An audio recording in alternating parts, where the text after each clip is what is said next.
Okay, game two here, and it looks it looks dreadful. Mostly because there's wall on the board, so punishes you for having a big deck.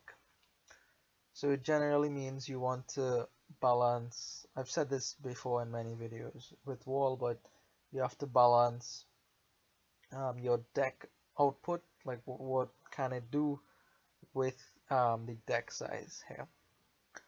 So it really just looks like you want to put some goals in your deck and buy provinces. I mean, it is dull, right? You would ordinarily like to be able, well, I would like to be able to build some kind of advisor, border village, ghost ship engine using bandit to gain goals and hamlets for plus buys and going for some kind of double province turn. Nope, nope, you get punished too heavily for that. It takes too much time and you suffer a lot of negative victory points. The person who is playing with money will get provinces more quickly and will have a lot less negative points in their deck. So I'm going to open Ghost Ship Overlord, making use of Borrow here. The Ghost Ship is going to make things very difficult for both of us. My opponent actually opens with the Advisor, which I found strange. I don't really like opening with Advisor. I mean, what is it doing for you if you open with Advisor? Maybe to cycle. Anyway, so he goes for the Advisor and the Overlord. I go for Ghost Ship and the Overlord, and I pick up a coin of the Realm here because I anticipate going after lots of Overlords. This is why I don't like Advisor too. So his Overlord got skipped there. He doesn't get to play it as whatever he wanted to play it as. He'll have to wait a turn. Right, so the reason for the coin of the Realm is because I want to pick up quite a few Overlords and maybe string together some Ghost Ships all together. And I don't know, maybe get up to gold or province or something, whatever. So here, playing it as a hamlet actually allows me to pick up a silver and an Overlord, which I was pretty happy with. Pretty happy with picking up two things there, even though the wall is around, but like I said, the best strategy on the board is the dull strategy. Just, you know, the Overlords are nice. You want to hammer Ghost Ship as often as possible on your opponent, and outside of that, you just pick up big treasures. The Prince thing is extremely difficult to set up if you want to start the Prince Advisor or something. I do pick up a Hamlet here, another Hamlet, maybe searching for some action, searching for some plus buy to pick up another, who knows, like Silver Overlord play. That was my thought process behind the Hamlet. I don't know if that's worth the negative points. Who knows? So here I have to pay off debt, and an interesting thing is that when you're in debt, you can't actually buy events. So you can't borrow when you're in debt to help pay off your debt. It doesn't work that way. I am able to pick up another Overlord here, which is nice for me. The Overlord is also nice here because it means you don't buy things on some turns, which kind of helps with the wall. So you add this nice flexible card in your deck. You can play it as probably Ghost Ship, mostly Bandit. You would want to play it as sometimes, I feel. Had a look at the chat after the game, and Steph was saying we could have played some of these Overlords as bandits, and I see it, right? Just because you want to gain gold, sometimes you just have to bite the bullet here, accept that you're gonna have negative 10 to 15 victory points, and just stuff your deck with Ghost Ships and golds and move on. You know what I mean? Here I play this Overlord as Noble Brigand. Didn't want to trigger the shuffle. I thought Brigand would be the best thing. It might junk my opponent and give him -1 victory point. That's cool. That's not cool because then I started to brew ideas in my mind. Yeah, I buy the Noble Brigand after borrowing for it. So I have now developed this long-term plan where I want to get a prince and to use the prince on the Noble Brigand after making use of it there. It's not the best thing to do, okay?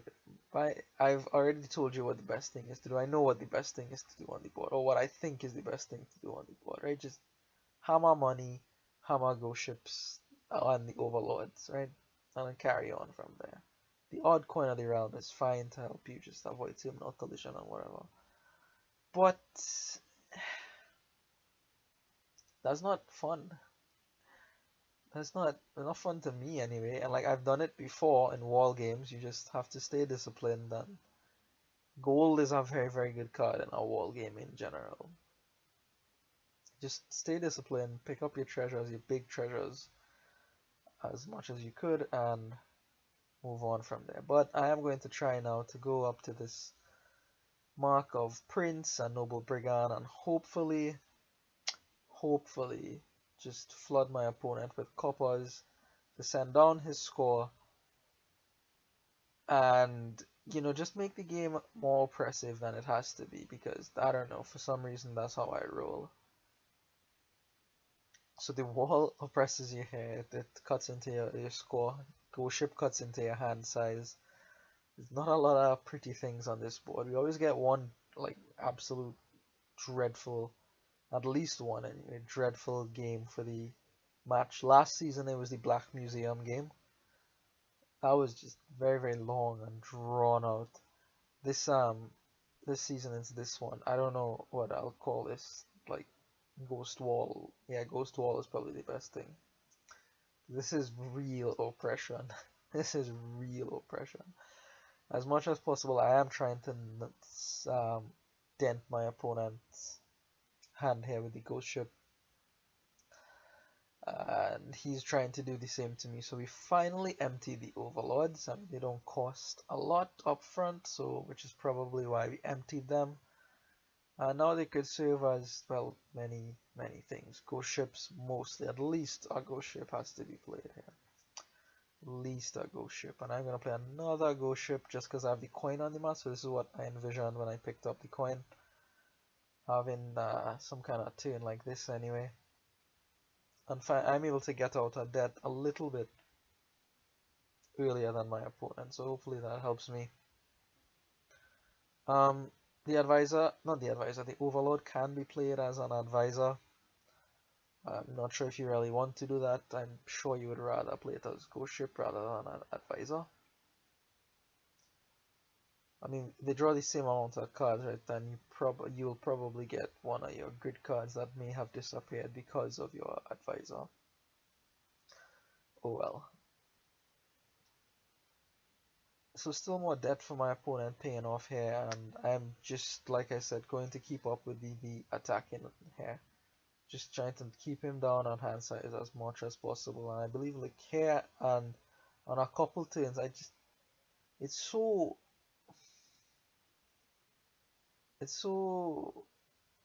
like, it seems so bad just to add a silver into the deck at that point. I have enough, I just have to wait for the turn where the 2 or 3 of them come together with enough coppers or whatever, so I'll be able to buy my gold. I really don't want to add another one into the deck for -1 point. I don't need to do that, right? I would much rather add the gold into the deck. So I just passed there. I just passed. Very, very disenchanted by the thought of purchasing silver there. And yeah, I'm not having I'm not having any of it. As it turns out, this Noble Brigand is not doing as much work as I wanted it to. I don't think it has junked my opponent at all, even though I've played it 2 or 3 times so far. I mean, come on, man, he's supposed to be like winning me the game here. Noble Brigand, instead, he just missing left, right, and center. It does flip an Overlord, which is something, but I want to put coppers into this man's deck. I don't want to flip Overlords. Anyways, so again, what do you do here? You probably just pass, right? Silver is disenchanted. I pick up another Hamlet. Why? Because, well, I want to chain ghost ships, right? I'm finding that I'm kind of tight on the actions because I want to use all my overlords as ghost ships.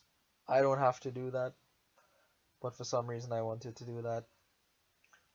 At that point, I don't think the Hamlet was worth it, but whatever. It's done now. Here, okay, so this is bad, right? I discarded there for both action and buy. I didn't need to do that because there's no overlords left, but I still did it, and it actually ends up costing me here because I could have picked up Prince here had I not discarded for both there. I'm forced instead to discard with my Hamlet, discard coppers with my Hamlet, and it leaves me a coin short of Prince here. So that's bad. That's real bad of me to let something like that happen.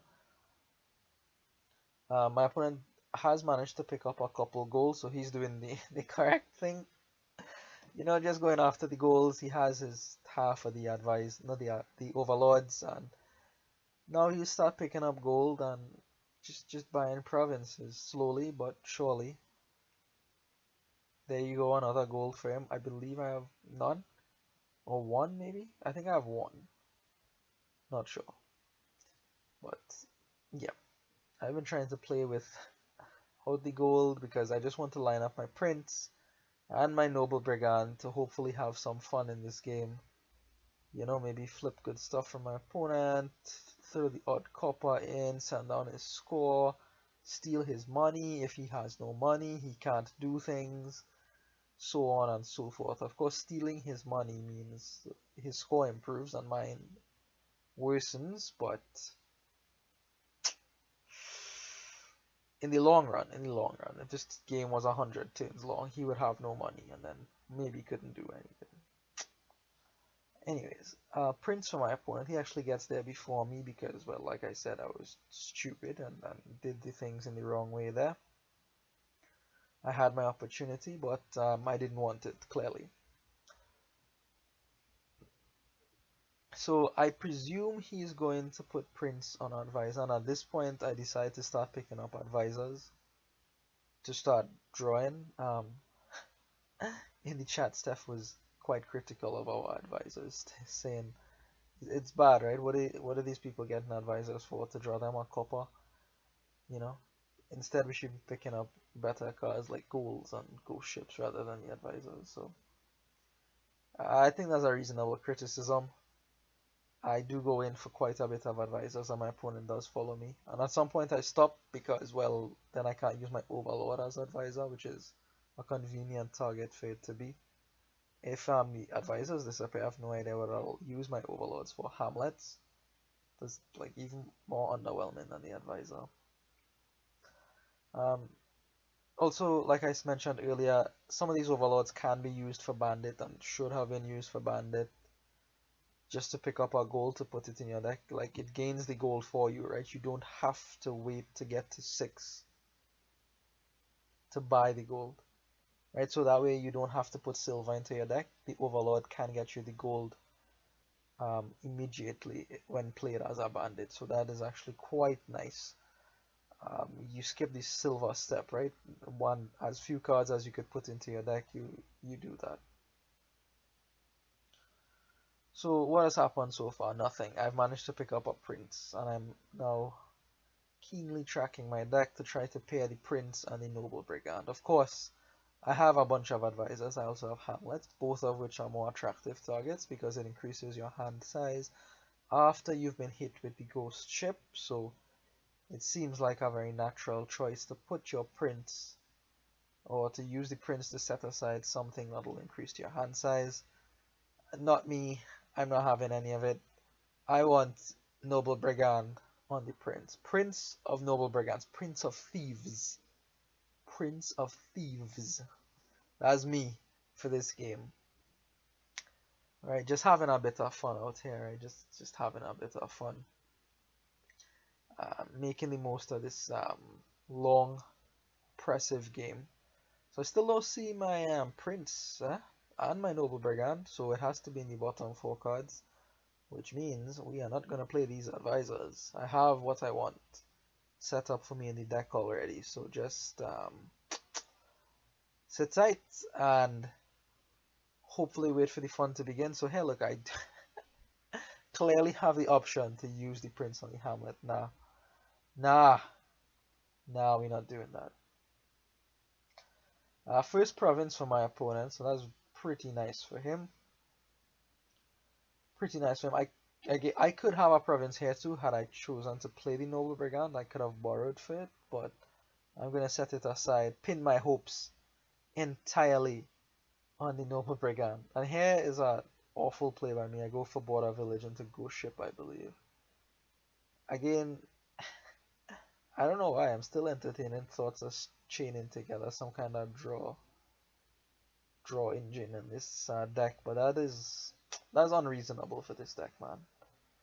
You probably just play with overlords and nothing else. Sometimes use your overlord as bandit. I mean, your overlords will never collide, right? There's always Hamlet there for you to use it as. Never a problem. So I suspect the best way to go here is just a bunch of overlords. You might have the ordinary ghost ship, but outside of that, yeah, you just play ghost ship and overlord as ghost ship, bandit sometimes, and move on. I suspect that's the best thing to do here. Of course, hindsight, as they say, is 2020. So my first prince, Noble Brigand, gets me a silver from the trash that I had no idea was there. So he's safe there, right? I can't, go put in coppers into his deck if there's treasures in the trash. I have no idea how the treasure got in the trash to begin with. Honestly, I have no idea, but it was there and I picked it up somehow. Oh well. So now that I have what I want, I guess I'll start to play for points. I am going to pick up a duchy here. I do think it's that time. My opponent is going to come in on the provinces quite rather strongly here. I believe he has also set aside his advisor at this point with the prince. If not, he's going to do it very soon, in which case I'm just in bad shape because he has a lot more money than me, a lot more gold than me. And he's going to have the extra draw from the advisor to see him through to the end of the game here. So I have to start picking up points as best as I can, and I'm able to do so here. Maybe I should have attacked him here with the Noble Brigand. But as it is, actually I'm going to have quite a good turn here. Coming up with 13 and 2 buys. Hooray for Hamlet, which gives me province and duchy. So that's pretty nice for me here, right? I need to start to get some points on the board. I'm way in the back, and with this play here I'm less so in the back. So pretty good turn for me here. Best turn of the match so far. However, yeah, he has princed his advisor, and the money is just starting to flow here. Also, what a princed advisor does, it gives him an extra action. So you could use all his advisors as ghost ships quite easily, right? He could play 2 ghost ships as he does here, one through the overlord, of course, and finds enough money to pick up province. So, like I said, he's steaming in here with all these provinces. I'm able to steal our gold from him, so I don't know. This Noble Brigand actually worked out very poorly, because what ends up happening is that I steal his gold, but he already has used the gold to buy province. So he bought one last turn, then I stole that gold. Next turn I'll steal another gold, but he'll buy a province with that gold. So it works out very poorly, because I thin his deck for him, right? And I make my deck worse. I have negative points. And he's already gotten the use out of the gold, right? This is like best case scenario for him. He's buying his provinces and then having the treasure removed afterwards, which is thrilling for him. Absolutely thrilling. Here's a province for me. The Noble Brigand will give me the extra money that I need. He only comes up with 6 here and buys a gold, and I trash a gold out from his deck here. So nothing really actually happened to his deck. So yeah, setting aside this Noble Brigand clearly wasn't the right thing to do, but we'll see what we can make of it. We're still kind of close on points here. 3 and 5, but he actually comes up with province here. I don't know, I was kind of surprised he was still coming up with province even after I was stealing gold out of his deck. I mean, how are you finding these golds, man? Do you really have that many still? So another province for me here. That look makes things look real bleak at this point.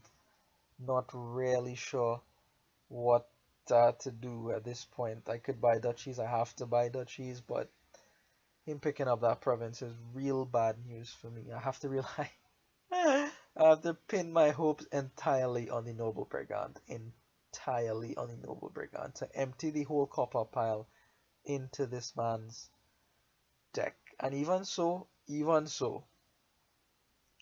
that still wouldn't, you know, prevent what him winning here because as you'll see on the next turn, I believe, he's able to buy a province, paying for it entirely in coppers. He puts 7 coppers on the table and then borrows for the last money to buy the last province. So even if I was to flood his deck with copper, he would still be able to buy the province and win. So he played better in the end here, right? He played better with the dense treasure. So he deserved to win this one. And I was just playing the fool with Prince and Noble Brigand. So there you have it, right? Hopefully there's some light in the darkness that was this game.